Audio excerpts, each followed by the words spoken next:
mặc dù chưa bao giờ coi mình là một triết gia, nhưng các tác phẩm của Marcus Aurelius đã trở thành một trong những kinh sách cổ xưa quan trọng nhất của chủ nghĩa khắc kỷ. Tác phẩm Suy tưởng của ông bao gồm một loạt ghi chú dựa trên các ý tưởng của chủ nghĩa khắc kỷ, một trong số đó là chấp nhận số phận và sống phù hợp với yêu cầu của tự nhiên. Theo Marcus Aurelius, thay vì muốn mọi thứ diễn ra như chúng ta mong muốn, tốt hơn hết chúng ta nên chấp nhận vũ trụ và phát triển thái độ linh hoạt với thế giới bên ngoài, đồng thời nghiêm khắc với chính mình. Tuy nhiên, hầu hết chúng ta đều muốn cuộc sống của mình trở nên dễ chịu và mong muốn môi trường xung quanh mang lại những gì chúng ta cần để cảm thấy hài lòng. Chúng ta muốn có những người thân thiện xung quanh mình và chúng ta muốn đạt được ước mơ và hoài bão của mình, luôn trẻ trung và sống không gặp bất hạnh. Và thông thường, chúng ta không hài lòng với cơ thể và khả năng bẩm sinh của mình và từ chối chấp nhận những khuyết điểm của mình. Nói tóm lại, có rất nhiều mong muốn liên quan đến con người, đặc biệt là ngày nay, và rất ít chấp nhận đối với hoàn cảnh bên ngoài. Nhưng càng mong muốn từ vũ trụ, chúng ta càng dễ bị thất vọng. Rất có thể, bất chấp những nỗ lực của chúng ta sẽ gặp phải những người không mấy tử tế, không đạt được ước mơ và tham vọng, hoặc chỉ một phần, sẽ gặp nghịch cảnh và chắc chắn chúng ta sẽ không thoát khỏi tuổi già. Và nếu những trải nghiệm không thể tránh khỏi này làm chúng ta đau khổ, chúng ta sẽ trở thành đồ chơi trong môi trường của mình, phụ thuộc về mặt cảm xúc vào những ý tưởng bất chợt của nó. Trong cuốn suy ngẫm của mình, Marcus Aurelius đã nhiều lần khuyến khích bản thân đón nhận số phận theo cách nó đến và sống tốt bất kể hoàn cảnh nào. Video này khám phá lý do tại sao nên chấp nhận vũ trụ ngoại cảnh hơn là phản đối nó và cố gắng thay đổi nó.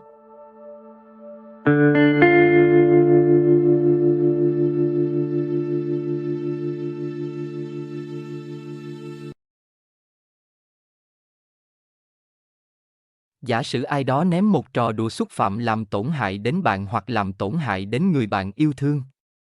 Một triết gia theo trường phái khắc kỷ sẽ phản ứng thế nào? Liệu anh ta có tức giận hay thậm chí sử dụng bạo lực để đáp lại không? Marcus Aurelius tự thúc giục mình không nên làm tệ hơn một tình huống. Trong trường hợp này, ai đó đã trêu chọc bạn. Nhưng bản thân trò đùa đó có ảnh hưởng đến bạn không? Đó là không thể. Một trò đùa chỉ có thể làm hại bạn nếu bạn để nó xảy ra. Tức giận, bạo lực, buồn bã, những cảm xúc này là do bạn tự tạo ra và không đi kèm với trò đùa. Marcus Aurelius đã viết về những người nói xấu bạn, đừng thêm gì vào bên trong bạn nữa, thế là mọi chuyện sẽ kết thúc. Kết thúc trích dẫn. Đối phó với người khác có nghĩa là đối phó với những điều không thể đoán trước và không thể kiểm soát được. Một số người tốt và đạo đức, những người khác thì xấu xa và vô đạo đức, một số thì chăm chỉ và hữu ích, còn những người khác lại lười biếng và bóc lột. Một số thích pha trò, những người khác nhanh chóng sử dụng bạo lực. Marcus Aurelius nhấn mạnh rằng bất kể con người có kiêu ngạo, vô ơn, lừa dối và thiếu hòa đồng, tất cả chúng ta đều có chung bản chất của con người. Bản chất con người có cái đẹp và cái xấu nên ông khuyến khích mình phải chấp nhận mọi người và không bị kẻ ác làm phiền. Trong suy nghĩ của ông ấy, chúng ta ở đây để hợp tác chứ không phải hành động chống lại nhau, điều này trái với tự nhiên. Chúng ta muốn mọi người hành động theo ý muốn của mình, nhưng thực tế dạy rằng con người có ý chí riêng, hành vi của họ không phụ thuộc vào chúng ta. Chúng ta có thể tác động đến họ, nhưng cuối cùng, họ sẽ nói những gì họ nói và làm những gì họ làm, dẫu cho hành động của họ có vẻ phi lý và ngu ngốc. Những nhà tư tưởng vĩ đại trong quá khứ, các đế chế và vương quốc, tất cả đều trở thành cát bụi và tro bụi. Marcus Aurelius so sánh trẻ em với những chiếc lá trong gió, mọc lên vào mùa xuân nhưng sau đó bị thổi bay, và khu rừng sau đó thay thế chúng bằng những chiếc lá mới. Vị hoàng đế khắc kỷ nhận thức sâu sắc về việc mọi thứ vô thường như thế nào và những thứ mà chúng ta coi là quan trọng ngày nay nhanh chóng biến thành bóng ma của quá khứ như thế nào. Ông nhắc đến những vị hoàng đế và triết gia vĩ đại ngày xưa, những người quan trọng, có ảnh hưởng đã từng tồn tại trên trái đất nhưng đã trở thành tro bụi từ nhiều năm trước. Như lá đến rồi tàn, các thế hệ loài người cũng đến và tàn. Chúng ta bắt đầu như một giọt tinh dịch, và trút hơi thở cuối cùng trước khi kịp nhận ra điều đó. Mọi thứ đều là tạm thời và chúng ta ở đây chỉ trong một khoảnh khắc thoáng qua, đặc biệt nếu chúng ta so sánh tuổi thọ ngắn ngủi của mình với sự tồn tại của hành tinh chúng ta, chưa nói đến vũ trụ. Như Marcus Aurelius đã nói và tôi trích dẫn, hãy quên mọi thứ khác đi.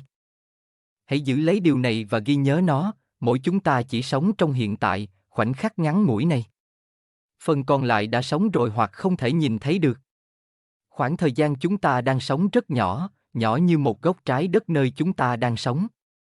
Nhỏ bé thậm chí là danh tiếng lớn nhất, được truyền từ miệng này sang miệng khác bởi những nhân vật có tuổi thọ ngắn ngủi, không biết gì về bản thân và những người đã chết từ lâu.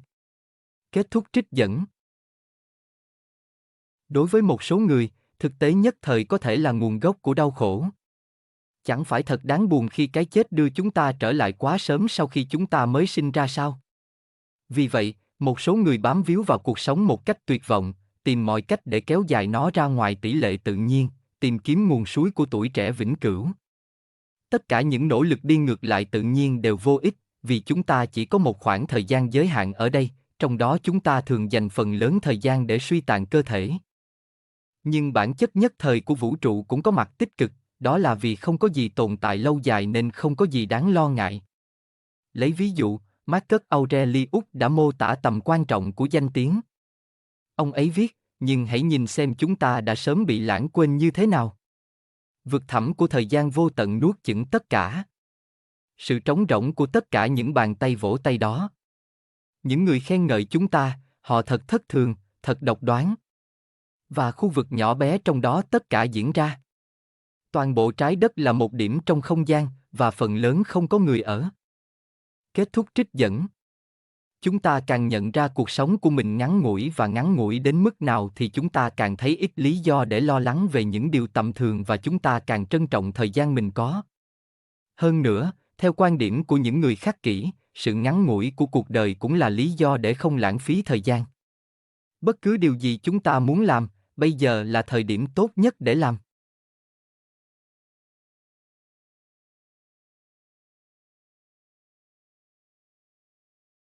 Chúng ta có thể mong ước và cầu nguyện cho điều bất hạnh không bao giờ xảy ra, nhưng nhìn vào thực tế, chúng ta thấy không ai thoát khỏi những mặt tối của cuộc sống. Nghịch cảnh là một phần của cuộc sống. Nếu chúng ta chiến đấu chống lại nó, chúng ta không chỉ gặp bất hạnh mà còn cảm thấy thất vọng khi gặp phải nó dù chúng ta không muốn như vậy. Tuy nhiên, con người thường bận rộn chống chọi với số phận, cố gắng chống đỡ những điều tồi tệ có thể xảy đến với mình. Và ngay khi chúng ta ốm đau, mất tiền, hay gặp trời mây mưa khi chúng ta mong nắng, chúng ta rên rỉ, phàn nàn và mong điều gì đó tốt đẹp hơn sẽ nhanh chóng đến. Marcus Aurelius từ bỏ cách tiếp cận định mệnh này. Thay vì hy vọng một cuộc sống không gặp bất hạnh, tốt hơn hết hãy cầu mong bản thân có đủ nghị lực để đương đầu với nghịch cảnh.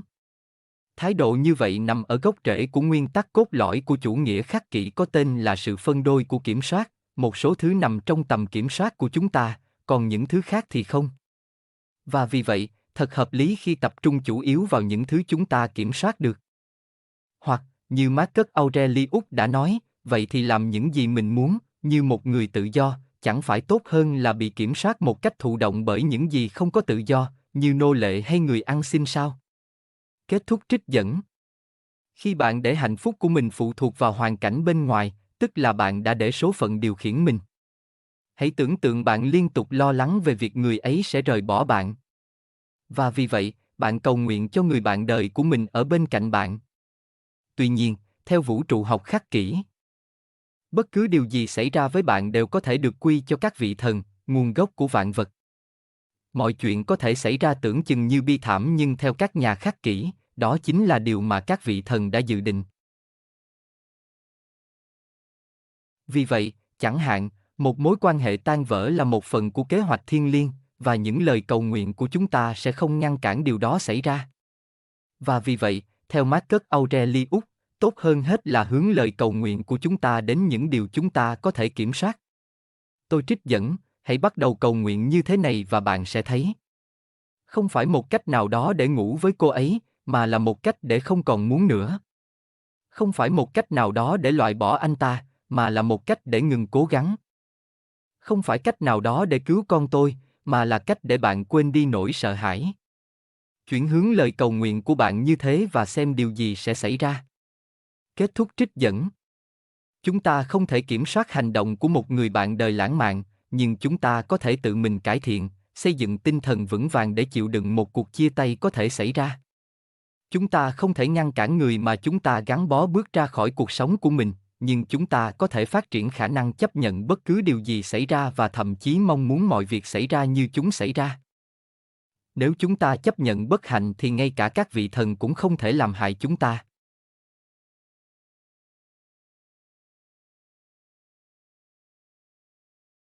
Quy luật mặc định của thiên nhiên là thay đổi, vì mọi thứ đều sinh ra từ nó, và không có gì trên thế giới là tĩnh tại. Không chỉ vũ trụ xung quanh chúng ta thay đổi, chúng ta cũng thay đổi, chỉ cần nhìn vào các tế bào trong cơ thể chúng ta không ngừng tự làm mới cho đến khi chúng ta chết. Thuốc Onthetapber mô tả sự thay đổi là một điều tự nhiên mà cuối cùng mang lại lợi ích cho toàn thể. Chúng ta có thể so sánh những thay đổi mà chúng ta thấy xung quanh mình với việc cơ thể chúng ta liên tục thay thế các bộ phận cũ bằng bộ phận mới. Điều này có thể không tốt cho bản thân các bộ phận nhưng lại hoàn toàn tốt cho cơ thể. Tương tự như vậy, môi trường của chúng ta tham gia vào quá trình tự bảo trì lâu dài, thay thế những yếu tố cũ bằng những yếu tố mới, luôn tìm kiếm những hoàn cảnh tối ưu nhất. Theo Marcus Aurelius, đó là sự diễn ra theo kế hoạch của tự nhiên và chúng ta nên chấp nhận nó vì nó dẫn đến trạng thái tốt của thế giới cũng như sự thịnh vượng và hạnh phúc của chính thần Zeus, như chúng ta đã khám phá về tính nhất thời trước đó, thay đổi thì khác. Thay đổi không chỉ là bản chất tạm thời của mọi thứ mà là toàn bộ quá trình mọi thứ trở nên khác biệt. Vũ trụ không bao giờ có một trạng thái cố định nên quá trình thay đổi luôn diễn ra. Ngay cả những vật thể không thay đổi nhất như phong cảnh yên tĩnh hay tảng đá nằm vững vàng trên sóng cũng đang thay đổi, mặc dù ít rõ ràng hơn, chẳng hạn như môi của chúng ta khi nói chuyện hoặc tư thế của ai đó khi chạy. Một số sinh vật sống tồn tại và chết trong vòng 24 giờ, giống như loài phù du. Những hành tinh khác sống được hơn 10,000 năm, giống như miếng bọt biển thủy tinh, và nhiều hành tinh tồn tại hàng tỷ năm. Nhưng không có điều nào trong số này là vĩnh cửu, khi sự thay đổi sinh ra chúng, nó cũng sẽ tiêu diệt chúng. Nếu không có sự thay đổi, thế giới của chúng ta sẽ không tồn tại và cuộc sống sẽ không thể tồn tại được. Như Marcus Aurelius đã nói, thế giới không có gì khác ngoài sự thay đổi. Nhưng trớ trêu thay, mặc dù chúng ta được sinh ra từ sự thay đổi nhưng đồng thời chúng ta cũng sợ sự thay đổi. Nhiều người bám vào các tình huống, đồ vật, con người và ý tưởng, ước gì chúng không bao giờ thay đổi, luôn luôn giữ nguyên. Nhưng sự thay đổi mà họ vô cùng lo sợ đã diễn ra và thời điểm chứng kiến những thay đổi này bằng mắt thường chỉ là vấn đề thời gian. Khi mặt trời chiếu sáng, bão sẽ kéo đến, khi đang là mùa hè thì mùa thu đã gõ cửa. Cố gắng duy trì hiện trạng cũng giống như nắm nước, mong nó không bao giờ chảy khỏi tay mình. Tôi trích dẫn, một số thứ đang vội vã tồn tại, những thứ khác đang biến mất. Một số thứ hiện tồn tại đã biến mất. Sự thay đổi và dòng chảy liên tục tái tạo lại thế giới, cũng như sự chuyển động không ngừng của thời gian tạo nên vĩnh hằng. Chúng ta thấy mình đang ở trong một con sông. Chúng ta nên trân trọng những thứ nào xung quanh mình khi không thứ nào trong số chúng có thể tạo được chỗ đứng vững chắc. Giống như sự gắn bó với một con chim sẻ, chúng ta nhìn thoáng qua nó và nó biến mất. Kết thúc trích dẫn. Nhiều người gặp khó khăn trong việc chấp nhận những đặc tính tự nhiên của họ, như ngoại hình, điểm yếu về thể chất và thậm chí cả số phận không thể tránh khỏi là già và chết. Nhưng Marcus Aurelius khuyến khích bản thân chấp nhận những giới hạn đặt ra cho cơ thể mình và hài lòng với những ngày tháng của mình. Ông ấy cũng tự nhủ mình phải nhớ bản chất của thế giới, bản chất của ông ấy, cách ông ấy liên hệ với thế giới và rằng ông ấy là một phần của tự nhiên và phải sống hòa hợp với nó. Một số người có thân hình lực lưỡng hơn. Những người khác có trí tuệ lớn hơn. Có nhiều cách để thay đổi bản thân ở một mức độ nào đó, nhưng cuối cùng chúng ta vẫn bị giới hạn trong giới hạn tự nhiên của mình.